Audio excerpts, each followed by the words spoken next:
اللہ تبارک و تعالیٰ کے حکم سے حضرت خلیل اللہ 4 جانور لائے، ایک طاؤس، ایک مرغ اور ایک کوا، ایک کبوتر۔ ان کو اپنے ساتھ ملایا کہ پہچان رہے ان کی، پھر ذبح کیا۔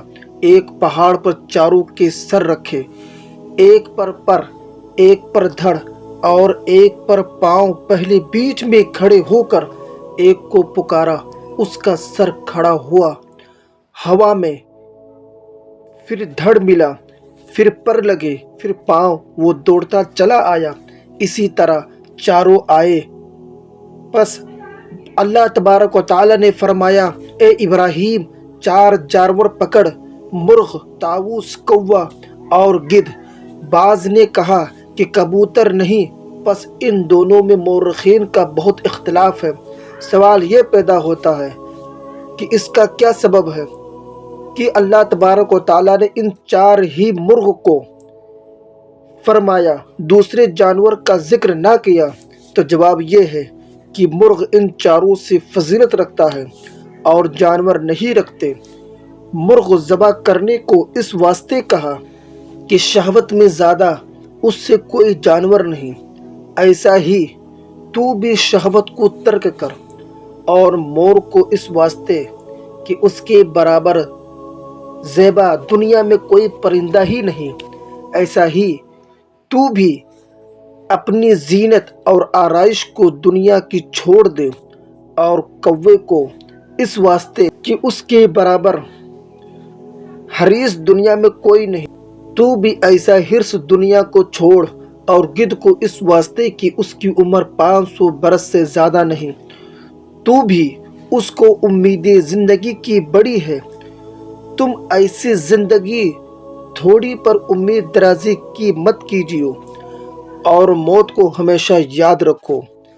تب حضرت ابراہیم علیہ السلام نے اللہ تبارک و تعالیٰ کے حکم سے ان 4 جانوروں کو ذبح کر کے گوشت، پوست، ہڈی اور رگ کو پہاڑوں پر لٹکا دیا، اور 4 گولیاں بنا کر چاروں طرف ڈال دی، اور چاروں کا سر اپنے ہاتھ میں لے کر بلایا، اے جانور واللہ کے حکم سے آ۔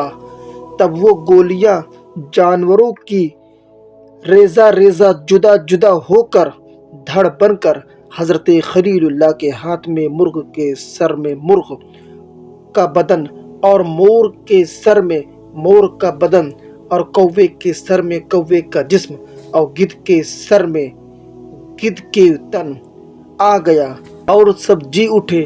اللہ تبارک و تعالیٰ کی قدرت سے گوشت، پوست اور رگ اور ہڈی اور پر و بال ان کے نئے سرے سے پیدا ہوئے، اور حضرت ابراہیم خلیل اللہ کے ہاتھ سے اڑ گئے، اور ان کے چاروں طرف 7 رات دن طواف کرتے رہے۔ پس حضرت ابراہیم علیہ السلام کو حکم ہوا کہ اے ابراہیم، تو نے اسماعیل علیہ السلام کو جیسا کہ خدا کی راہ میں دیا، ویسا ہی اپنے جمی مال بھی دے، تو میرا بندہ خالص و مخلص زیادہ ہوگا، جیسا کہ اللہ تبارک و تعالیٰ ارشاد فرماتا ہے، اذ قال له ربه اسلم قال اسلمت لرب العالمین۔ جب کہا اس کو اس کے رب نے حکم برداری ہو، بولا میں حکم میں آیا سارے جہاں کے رب کے لیے۔ پس حضرت ابراہیم علیہ السلام نے اپنا مال فقیروں کو لٹوا دیا، اور حضرت اولاد کی طرف سے مایوس تھے۔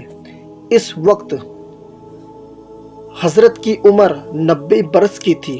اس میں حضرت سارہ خاتون رضی اللہ تعالی عنہا سے کوئی فرزند نہ ہوا تھا، اس لیے گوشالہ کو حضرت سارہ خاتون رضی اللہ تعالی عنہا نے قلادہ زرین پہنا کر فرزند کی طرح اس کی پرورش میں لگ گئی۔ نقل ہے کہ حضرت ابراہیم علیہ السلام نے 7 رات دن تک مسافر کے لیے کھانا نہیں کھایا تھا۔ تب اللہ تبارک و تعالیٰ کے حکم سے 12 شخص جوان بن کر مثل غلاموں کے مزین ہو کر حضرت کے پاس آ کر سلام کیا۔ جواب سلام حضرت نے ان کا ادا کیا، جانا کہ یہ آدمی ہیں، حالانکہ وہ فرشتے تھے۔ ان کے ہاتھ پکڑ کر حضرت ابراہیم علیہ السلام نے اپنے گھر کو لے گئے، جیسا کہ اللہ تبارک و تعالیٰ قرآن مقدس میں ارشاد فرماتا ہے، اور آ چکے ہمارے بھیجے ابراہیم علیہ السلام کے پاس خوشخبری لے کر بولے سلام، وہ بولا سلام ہے، پھر دیر نہ کی کہ لے آیا ایک گائے کا بچہ تلا ہوا۔ حضرت ابراہیم علیہ السلام نے فرمایا، اے سارہ، 7 دن کے بعد آج مہمان عزیز و مکرم آئے ہیں، جو چیز کی عزیز و پیاری رکھتی ہے ان کے لیے لا۔ حضرت سارہ بولی، اے حضرت، میں اس گوسالے سے زیادہ عزیز کسی کو نہیں رکھتی ہوں جسے میں نے فرزند کی طرح پالا ہوں، کہو تو اسے قربانی کر کے لا دوں۔ تب حضرت نے اسے ذبح کیا اور بریان کر کے مہمانوں کے سامنے رکھا، اور آپ بھی مہمانوں کے ساتھ سر نیچے کیے باادب جیسا کہ چاہتے کھانے لگے۔ حضرت سارہ خاتون رضی اللہ تعالی عنہا پردے سے دیکھ کر بولی کہ اے حضرت، تم کھاتے ہو، مہمان نہیں کھاتے۔ تب حضرت نے سر اٹھا کر دیکھا کہ مہمان کھاتے نہیں۔ حضرت نے پوچھا کہ کیوں نہیں کھاتے؟ انہوں نے جواب دیا کہ تم کو اس کی قیمت نہ دے کر کھانا درست نہیں ہے۔ حضرت نے فرمایا، اچھا دیجئے۔ بولے کیا چاہیے؟ تب آپ نے فرمایا، قیمت اس کی بسم اللہ الرحمن الرحیم کہہ کر کھانا اور آخر اس کے الحمدللہ پڑھنا، یہی قیمت ہے۔ حضرت جبریل علیہ السلام نے یہ آواز دے کر کہا، اے ابراہیم، اس بات سے خدائے تعالیٰ تم سے بہت خوش ہوا اور تمہیں دوست فرمایا۔ اتنا کہہ کر بولے، اے ابراہیم علیہ السلام، ہم جبرائیل اور میکائیل، اسرافیل و دروائیل و اقوائیل اور بھی کئی فرشتے ہمارے ساتھ ہیں۔ ہم پر اللہ رب العزت کا حکم ہوا کہ پہلے تمہارے پاس جائیں کہ مہمان کے لیے 7 دن رات ہوئے کچھ نہیں کھایا اور روزہ دار ہو، اب روزہ کھولو، کچھ کھاؤ کہ تمہارے افطار کروانے کے لیے آیا ہوں۔ اس کے بعد ہم شہرستان میں لوط علیہ السلام کے جائیں گے، وہ پیغمبر ہیں، ان کو وہاں کی قوم کی بلا سے نجات دیں گے، اور تم کو بشارت دیتا ہوں کہ تمہارے فرزند مبارک پیدا ہوں اور نام اس کا اسحاق اور ان کے بیٹے یعقوب ہوں گے۔ اس وقت حضرت سارہ خاتون رضی اللہ تعالی عنہا کھڑی تھی، اس بات کے سنتے ہی ہنس پڑی۔ اللہ رب العزت ارشاد فرماتا ہے، اور اس کی عورت کھڑی، وہ ہنس پڑی، پھر ہم نے خوشخبری دی اس کو اسحاق کے پیچھے یعقوب کی۔ تب حضرت سارہ خاتون رضی اللہ تعالی عنہا بولی، جیسا کہ اللہ تبارک و تعالی ارشاد فرماتا ہے، بولی، اے خرابی، کیا میں جیوں گی اور میں بڑھیا ہوں اور یہ خاوند میرا بوڑھا؟ یہ تو عجیب بات ہے۔ وہ بولے، کیا تعجب کرتی ہے؟ اللہ کے حکم سے اللہ کی مہر ہے اور برکتیں تم پر اے گھر والو۔ بولے، اے سارہ خاتون رضی اللہ تعالی عنہا، اللہ کے کارخانے میں تعجب نہ کر کہ اسحاق کی پشت سے 70,000 پیغمبر پیدا ہوں گے۔ حضرت سارہ خاتون نے کہا، اس کے کیا آثار ہیں؟ بولے کہ دیکھ، ہڈیاں گوسالے کی جو کہ طبق میں رکھی ہیں۔ اس کے بعد کہا، کم بإذن اللہ۔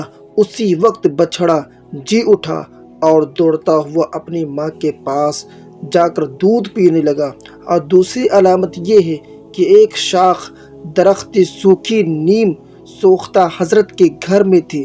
حضرت جبریل علیہ السلام نے اپنا پر اس پر ملا، فی الفور ہری ہوئی پتیاں لگی اور میوہ پھلا اور پختہ پھل ہوا۔ تب حضرت سارہ خاتون کو دیا، انہوں نے اسے کھایا اس کے بعد حضرت سارہ خاتون رضی اللہ تعالی عنہا سے حضرت جبریل علیہ السلام کہنے لگے کہ تم نے خدا کی قدرت دیکھی کہ کتنے دن کی سوکھی لکڑی ہری ہوئی میوے پھلے اور تم نے کھایا، بس اللہ تبارک و تعالیٰ کی قدرت سے کچھ بعید نہیں میں ایک فرزند دے کہ نام اس کا اسحاق اور اس کی بیٹی کا نام یعقوب ہو۔ اس کے بعد فرشتوں نے شہرستان لوط علیہ السلام کا قصد کیا۔ حضرت ابراہیم علیہ السلام نے فرمایا کہ میں بھی تمہارے ساتھ چلوں گا۔ وہ بولے ہم اللہ کے بھیجے ہوئے ہیں، اس شہر کے لوگوں کو ہلاک کرنے کے لیے جاتے ہیں، تم ہمارے ساتھ نہ آؤ کہ عذاب کے دیکھنے کی طاقت تم میں نہیں ہوگی۔ آپ نے کہا کہ خدا حافظ ہے، میں تمہارے ساتھ دیکھنے آؤں گا۔ تب حضرت خلیل اللہ اونٹ پر سوار ہو کر ان کے ساتھ ہو لیے۔ جب 1.5 کوس فاصلے پر جا پہنچے، فرشتوں نے کہا کہ تم یہاں ٹھہرو، آگے جانے کا حکم نہیں۔ پس حضرت ابراہیم علیہ السلام اونٹ پر سے اترے اور عبادت میں مشغول ہو گئے، اور وہ شہرستان میں لوط علیہ السلام کے اس جگہ جا کر پہنچے کہ جس جگہ میں حضرت ابراہیم علیہ السلام نے فرمایا تھا کہ یہاں کے لوگ بد کردار بد فعل ہیں، کہ مردوں کے ساتھ مرد اور عورتوں کے ساتھ عورتیں مرتکب ہوتی ہیں اور رہزنی سے لوگوں کا مال چھین لیتے ہیں۔ اس وقت حضرت ابراہیم علیہ السلام نے فرمایا تھا کہ جو لوگ اس فعل میں گرفتار ہیں ان پر غضب الہی ہوگا اور ہلاک ہوں گے، اور اس بات کو خدا تعالیٰ نے قبول کیا تاکہ ابراہیم علیہ السلام کی بات رائیگاں نہ جائے۔ تب فرشتوں نے اللہ کے حکم سے ان شہروں کو سوائے شہر سدوم کے الٹ دیا۔ اہل سدوم نے جب ان شہروں کے لوگوں کی بداتواریاں دیکھی، ان کے ساتھ شادی بیاہ وغیرہ موقوف کیا۔ اس واسطے اللہ تبارک و تعالیٰ نے اہل سدوم کو ان پر فضیلت دی اور نجات بخشی، اور اس شہرستان میں 1,00,000 مرد جنگی تھے، سب ہلاک ہوئے۔